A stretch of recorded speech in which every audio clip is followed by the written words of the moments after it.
बीडचे सरपंच संतोष देशमुख हत्या प्रकरणानंतर महाराष्ट्रात पुन्हा एकदा खळबळ उडाली आहे। बीडमध्ये बिहारसारख्या गुन्हेगारीच्या घटना घडत असल्याचा आरोप विरोधकांकडून होत असतो।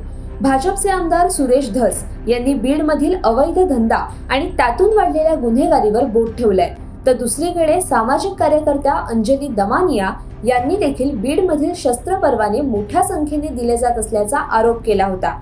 त्यानंतर बीड जिल्ह्यातील 1281 जणांकडे शस्त्र परवाना असल्याचं समोर आलंय।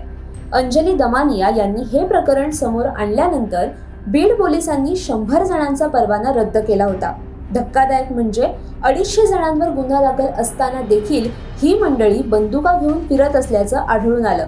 हे सर्व घडत असतानाच परळीमधून धक्कादायक माहिती समोर आली आहे। परळी तालुक्यात वर्षभरात 109 मृतदेह आढळून आले, मात्र या सगळ्यांची अनैसर्गिक मृत्यू म्हणून नोंद करण्यात आली आहे। काहींची आत्महत्या, काहींचे बेवारस मृतदेह, तर काहींचे अपघातात मृत्यू अशा याद्यांमध्ये त्यांचा समावेश करण्यात आलाय।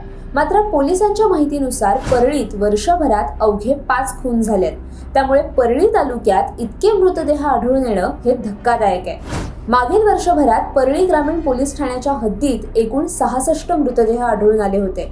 त्यापैकी 64 मृतदेहांची ओळख पटली तर 2 मृतदेहांची ओळख पटली नाही। तर परळी शहर पोलीस ठाणे हद्दीमध्ये एकूण 17 मृतदेह आढळून आले आणि या सर्वांची ओळख पटली। तर परळीच्या संभाजीनगर पोलीस ठाणे हद्दीत 26 मृतदेह आढळले आणि त्यातील 21 मृतदेहांची ओळख पटवण्यात आली तर 5 मृतदेहांची ओळख पटली नाही। तीनही पोलीस स्टेशनच्या हद्दीत मागील वर्षभरात जवळपास 109 मृतदेह शहर आणि परिसरात आढळून आलेत। दर 3 दिवसांनी 1 मृतदेह सापडल्याची सरासरी नोंद आहे। या सगळ्याचा तपास जेमतेम होऊन प्रकरण फायली बंद झाल्याचं सांगण्यात येत आहे। तुम्हाला याबद्दल काय वाटतं हे आम्हाला कमेंट करून नक्की कळवा आणि अशाच नवनवीन माहितीपूर्ण व्हिडिओसाठी आणि बातम्यांच्या अपडेटसाठी माय महानगर लाईव्हला नक्की सबस्क्राईब करा।